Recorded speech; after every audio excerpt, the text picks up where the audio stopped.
नमस्कार, बहुत स्वागत है आपका। आप देख रहे हैं ग्रैंड धर्मा सन्मार्ग। हिंदू मान्यताओं के अनुसार पूर्णिमा को अत्यधिक शुभ और सौभाग्यशाली माना जाता है। फाल्गुन पूर्णिमा जिसका महत्व सबसे ज़्यादा है, क्योंकि ये साल का अंतिम महीना है और यहाँ से नए साल की शुरुआत होगी, जहाँ से होली मनाई जाएगी। होली का त्यौहार फाल्गुन पूर्णिमा को मनाया जाता है और अंतिम पूर्णिमा है। इस दिन विभिन्न स्थानों पर लोग लक्ष्मी जयंती भी मनाते हैं, जो माँ लक्ष्मी की जयंती है, और साथ ही फाल्गुन पूर्णिमा का व्रत भी रखा जाता है। इस दिन भगवान विष्णु, भगवान चंद्रमा की भी पूजा होती है और इस दिन देवताओं का आशीर्वाद आसानी से मिलता है।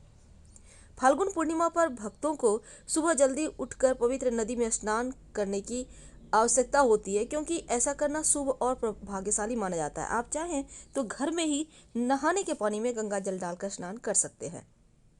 श्री हरि की पूजा करें, सत्यनारायण कथा करें और भगवान विष्णु के किसी भी पास के मंदिर में जाकर अगर दर्शन कर लें, प्रार्थना कर लें तो अति उत्तम।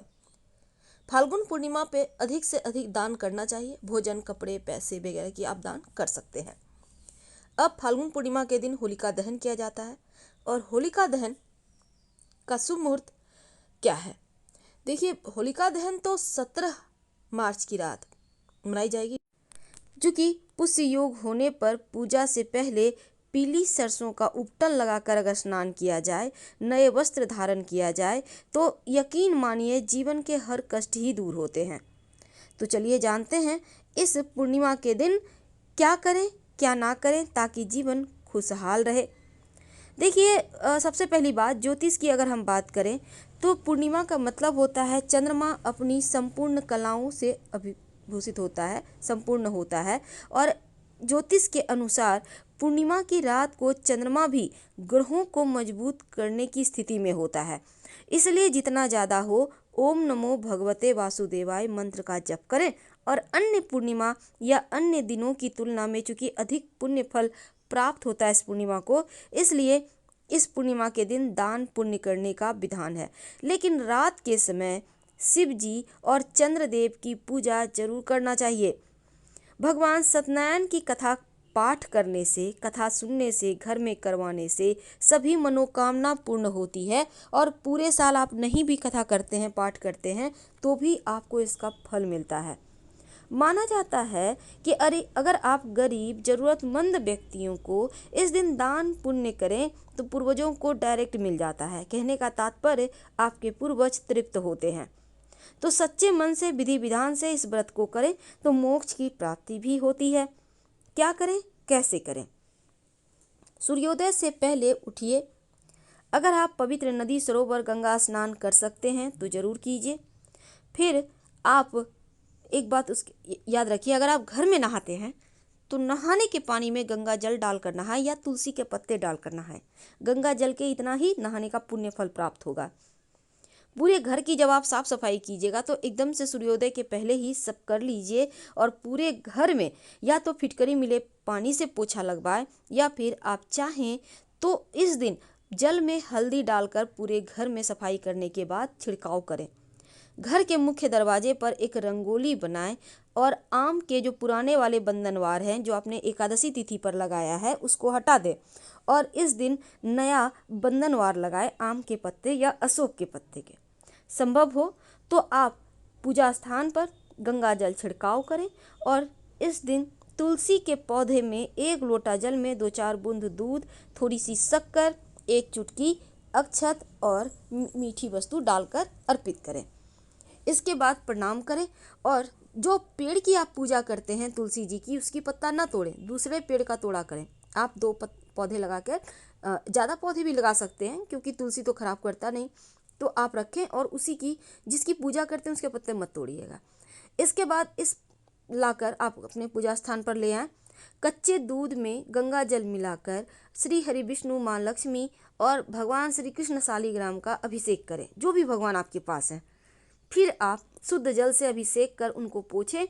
अबीर, गुलाल, अक्षत, पुष्प, मौली, सुगंधित पूजों से उनको मनाएं। उसके बाद तुलसी पत्र उनके माथे पर अर्पित करें। चरणों में तुलसी पत्र मत रखिएगा। फिर सत्यनारायण भगवान की कथा करें। और फिर उनको नैवेद्य अर्पित करें और बाद में आरती कर प्रसाद बांटें। कुछ ऐसी चीज़ें हैं जो इस दिन भूल कर भी नहीं करना चाहिए। क्योंकि पूर्णिमा तिथि है तो सूर्योदय से पहले उठकर नहा लें। अगर संभव हो तो किसी तीर्थ में भी जाकर स्नान करना है। तामसिक चीज़ों का जैसे लहसुन, प्याज, मांसाहार, मादक वस्तु, शराब, अल्कोहल जैसे नशे की चीज़, बहुत सारी चीज़ें होती है, गुटखा होती है, सिगरेट होता है, इन सभी चीज़ों से दूर रहें। दिन के समय मत सोइएगा और झूठ तो बिल्कुल भी मत बोलिएगा। इसके बाद आप पूजा स्थान पर यानी कि हवन में तेल, घी या बूरा भी आहुति दे सकते हैं। हवन समाप्त होने पर सच्चे मन से भगवान का ध्यान करें और अगले दिन गरीब या ब्राह्मणों को आप चाहें तो भोजन करवा सकते हैं, दान दे सकते हैं।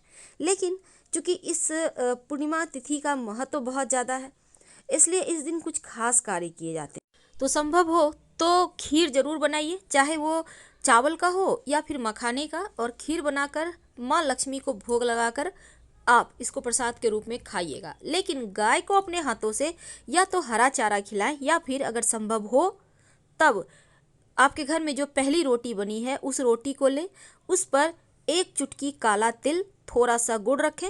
आप अपने ऊपर से या आप चाहें तो घर में किसी के भी ऊपर से उल्टा वार लें 3 बार और ले जाकर गाय को खिला दें। आप चाहें तो छोटे छोटे रोटी बनाकर घर के हर सदस्य के ऊपर से वार कर भी गाय को खिला सकते हैं। आपका एक तो शनि ग्रह जो शनि दोष है वो समाप्त होगा, शनि ग्रह मजबूत होगा और जीवन की जो कठिन समय है, जो मुश्किलें हैं, जो परेशानियां हैं वो भी दूर हो जाएगी। अगर इतना न कर पाए तो हरा चारा जरूर खिला दें। अगर हरा चारा भी ना व्यवस्था हो ना सके तब गुड़ खिला दें थोड़ा सा। वैसे आप चाहें तो आपके जीवन में कष्ट ज़्यादा हो तब, क्योंकि होलिका दहन का भी दिन है, आप होलिका दहन के दिन जो हरा चारा है उसको खिलाइए या रोटी पर गुड़ और तिल डालकर अपने ऊपर से उतार लें 3 बार और गाय को खिला दें। जीवन के कष्ट मिटेंगे। और होलिका दहन की अग्नि में आप तमाम प्रयोग जरूर कीजिएगा, कोई भी एक अपनी सुविधा अनुसार। और नहीं कुछ समझ में आए तो पान का पत्ता, सुपारी, एक सूखा नारियल का गोला लेकर घर से जाइए, सबके ऊपर से उतार कर होलिका की अग्नि में डालकर प्रणाम कर लें। जीवन के हर कष्ट मिट जाएंगे, तंत्र मंत्र क्रियाएं समाप्त हो जाएगी। और थोड़ा सा होलिका का राख लेकर आइएगा और इसको अपने घर में संभाल के रखिए। सब कोई तिलक कीजिए। तो इस दिन विशेष प्रयोग में आपको हम 3 प्रयोग बताएंगे। पहला, माँ लक्ष्मी की कृपा चाहते हैं तो जब आप पूजा कीजिएगा तो 11 कौड़ी लें, पीली या सादा कौड़ी ले लें। अगर आपके पास 11 की संख्या में कौड़ी नहीं है तो 1 कौड़ी ले लें। अब इसे माँ लक्ष्मी के सम्मुख हल्दी से हल्का सा कलर करके रख दें। अब माँ लक्ष्मी से लाल कपड़े या गुलाबी कपड़े पर ही इस कौड़ी को रखिएगा और धन प्राप्ति की कामना करें।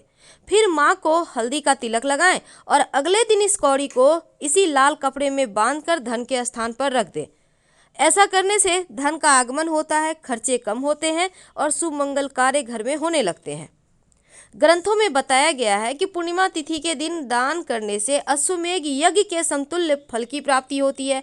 इसीलिए जितना संभव हो भक्ति भाव के साथ दान जरूर करें और गरीब जरूरतमंद लोगों को अवश्य दान करें। ऐसा करने से धन पूरे साल आता रहता है। अब इस दिन अपने घर के मुख्य दरवाजे पर आम के पत्तों का तोरण लगाना भी शुभ माना जाता है, क्योंकि इस दिन मुख्य दरवाजे पर अगर आप आम या अशोक के पत्तों का तोरण लगाते हैं, दरवाजे पर शुभ मंगल प्रतीक चिन्ह बनाते हैं, तो माँ लक्ष्मी आपके घर आ जाती हैं, क्योंकि माँ को वहीं पसंद होता है जहाँ उनका स्वागत के लिए तमाम सत्कार किए जाएं। तो आस्था की डुबकी तो लगेगी। सूर्यदेव का मंत्र भी जप कीजिएगा और स्नान वगैरह से संपन्न होकर मधुसूदन भगवान की पूजा करें, उन्हें नैवेद्य अर्पित करें। मधुसूदन भगवान भगवान श्री कृष्ण के ही स्वरूप हैं या फिर ऐसा कह सकते हैं भगवान विष्णु के। और इस दिन जरूरतमंद लोगों को संभव हो तो भोजन कराएं, नहीं कोई मिलता है तो गाय को जरूर भोजन कराइए। और अगर गाय को आप तिल गुड़ खिला दें रोटी पर रखकर, या आप गुड़ ही खिला दें, या नहीं कुछ है तो हरा चारा खिला दें, तो यकीन मानिए जीवन की मुश्किलें समाप्त होती है और आशीर्वाद तो भर भर कर मिलता है।